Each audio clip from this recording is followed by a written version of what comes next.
Kag karon sa kasugpon sang sulat nga ginpadala sa aton diri sa palatuntunan, Dear Diary.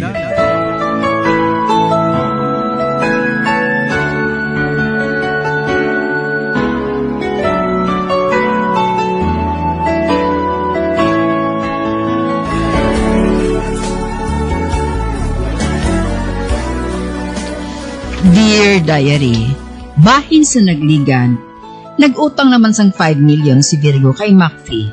Kagang gusto ni Macfi nga kabayaran, amo ang Villa Estrella kung mapiyerde naman si Virgo. Samtang isa ka besi na, nakita ni Macfi nga nagakaon sa Saniboy, kaging palapitan niya ini. Kinsugiran siya sang bata, na dali-dali siya nga nagakaon, tukod nahadok siya nga makita sang iya amay. Kaging sugiran man niya si Macfi, nga wala na sang pare nga nagatudlo sa iya sa iyang leksyon. Sa pagpadayon ko pag-id,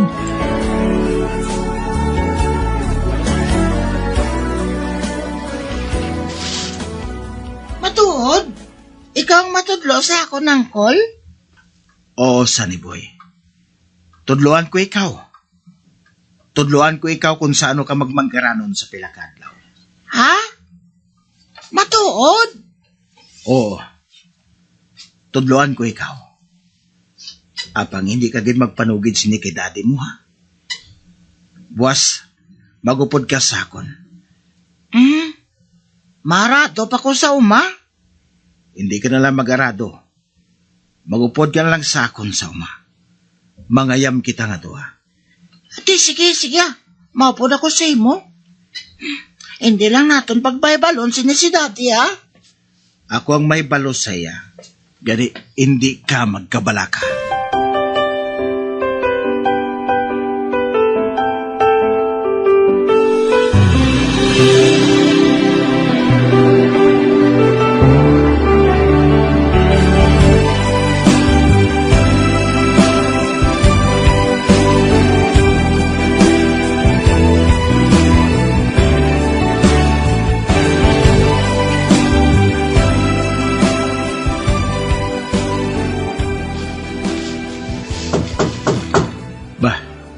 Pwede ka panuktok.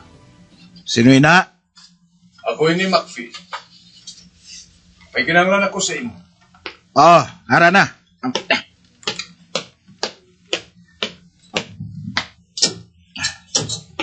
Virgo?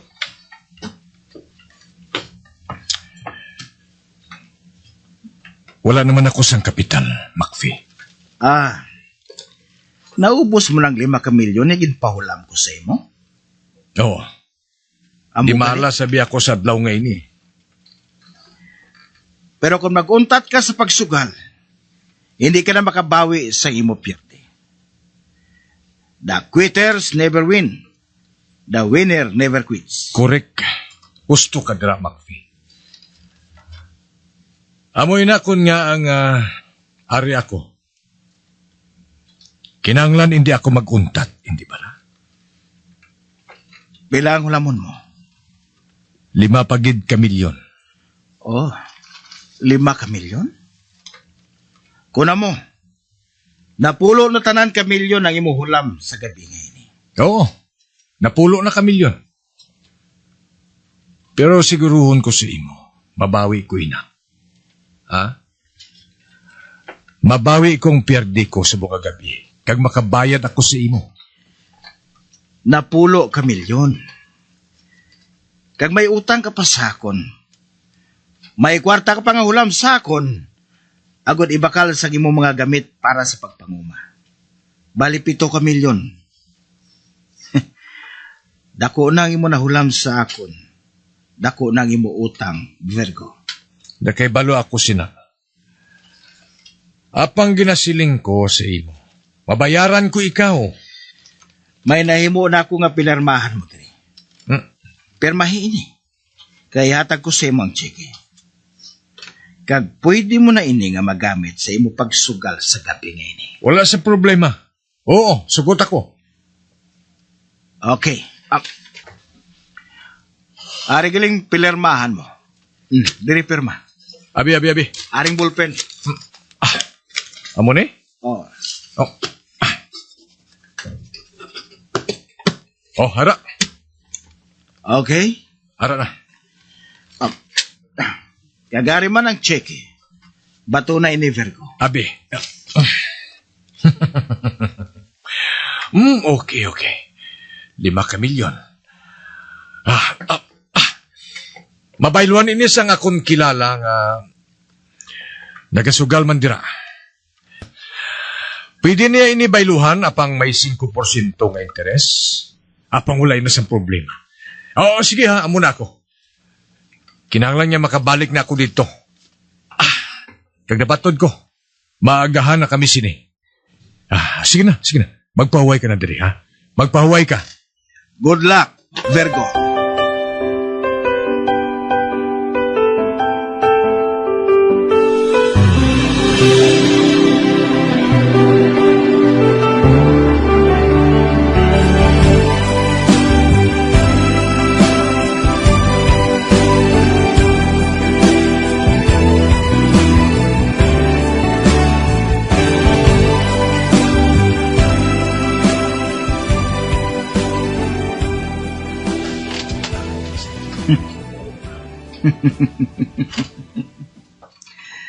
Karon, nagasiguro na ako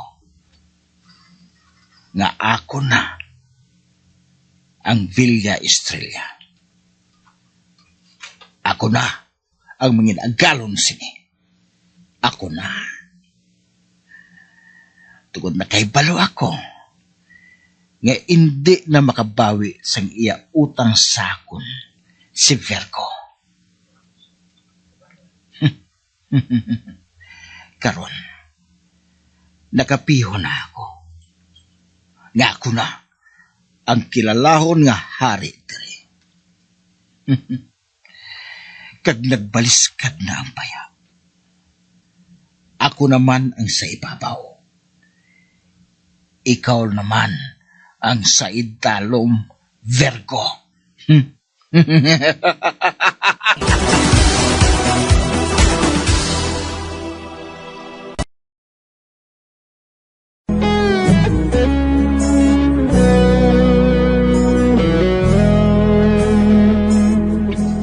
Liwat na mga naghulam sang 5 milyon si Virgo kay Macfi. Gani, nanginapulo ka milyon ang iyang utang, wala labot sa nakastandby niya nga 7 milyon. Gani na siguro ni Macfi nga siya nang mangin agalon sang Villa Estrella. Sa pagpadayon ko pagid.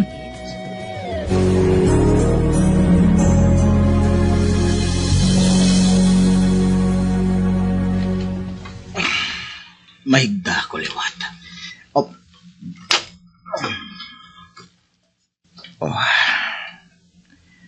Nadumduman ko naman si Alexa. Wala gid ako magdumdum. Nga mo itong buhaton niya sa akong pag-abot.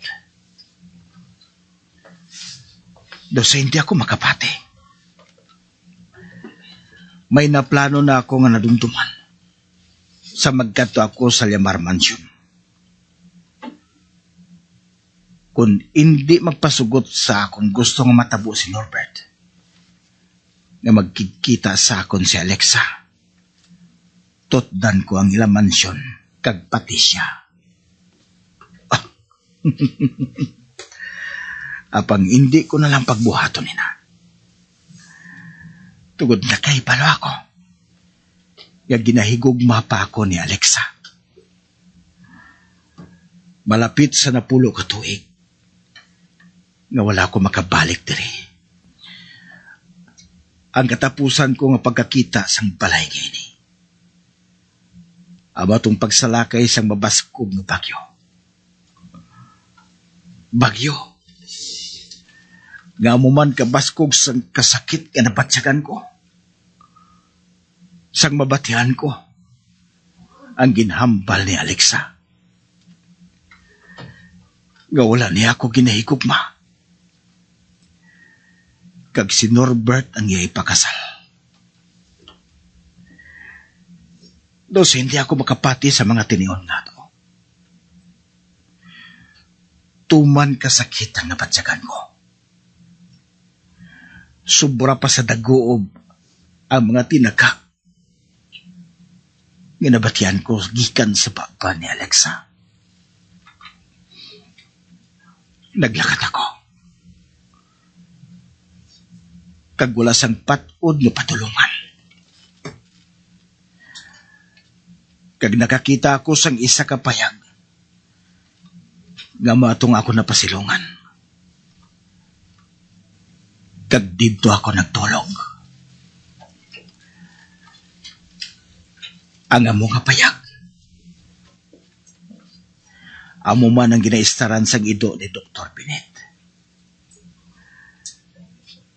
Nakilala niya ako. Bagod nagakadto siya diri sa balay nga ini. Agod magbulong sang asawa ni Virgo. Ginhilantan ako. 3 ka adlaw nga wala ko sang animo. Kag salamat sa iya. Naumpawan ako. Kag ginpagabay ko si doktor. Nga hindi niya pagisugid ang akong pagdangup sa iya. Nga ilikom niya ini kay Virgo. Kag sang mag-ayo na ako. Naglisensya ako nga maglakad. Kag kundiin, wala ako makaibalo. Ginpabalunan ako sang kwarta ni Dr. Binet. Kag nagsiling siya. Nga kung gusto ko, patigayuno niya ako nga makasulod sa army. Kag nagpasugot ako. Sa Mindanao ako na destino. Kag nakadayaw sa ako ng akong superior. Bangod maisog ko na ako. Kag wala sang kahadlok ka mag-atubang sang kamatayon. Husto sila. Kag nga mahadlok ako. Ang ako na halimbawa, daw isa ka patay nga buhi. Kung kaisa, hungod ako nga nagapakita sa mga kaaway. Agud maigo ako sa ilabala. Apang wala ina matabo. Wala sa may natapos sa akon. Kag isa sadto kadlaw.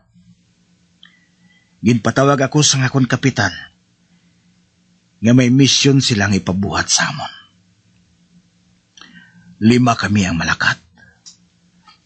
Ako, kag 3 ko kakaupod. Kag ang amon kapitan. Ang amon misyon, among paglubong sang kwarta kag mga hiyas sa talon. 3 kakaban nga hiyas. Wala sang may nakahibalo. Kung ano ato ang amon misyon. Kundi kami lang ang nakahibalo. Sa isa ka bahin sang talon, nagkutkut kami sang dako nga buho. Ang amon kapitan, naghimo sang mapa. Agod matultulan ang among amanggan. Kung sino man ang makapanag-iyas to. Sang natampukan na namon ang buho, kag naghanda na kami sa paghalin. Sang hinali lang, gingabot sa ngamon kapitan ang armas. Kag intero kami tanan. Dungan sa paglupok, nagpatulotumba ako. Gintampukan ako sang ako di sa kakaupon. Kag buhi pa ako. Buhi ako. Apang ginpaligad ko ana yung isa ka oras. Wala ako sang huluhulag. Wala ko man ginmuklat ang akong mata. Kag samtang wala ko nagahulag, Nakita ko ang ginabuhat sa ngamon kapitan. Ang akong duha ka kaupod nga napatay. Ginakwat niya. Kaginsampaw sa amon sa akong duha ka kaupod nga bangkay. Kag nakita ko, ginkuha niya ang isa ka galon nga gasolina. Kag nakaibalo na ako sa iya buhaton. Tutdan niya kami. Apang ara pasakon hawak ang armas. Kag kinahanglan ko na nga maghulag sa matasig. Hindi ako maluyag nga masunog. Kag wala na ako sa may mahimo pa.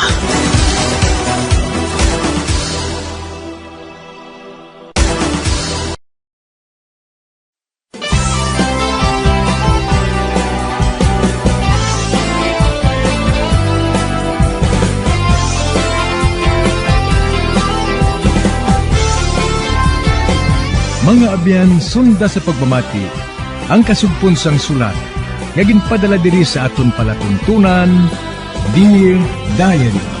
Padamo gig nga salamat. Basta Radio Bumbum.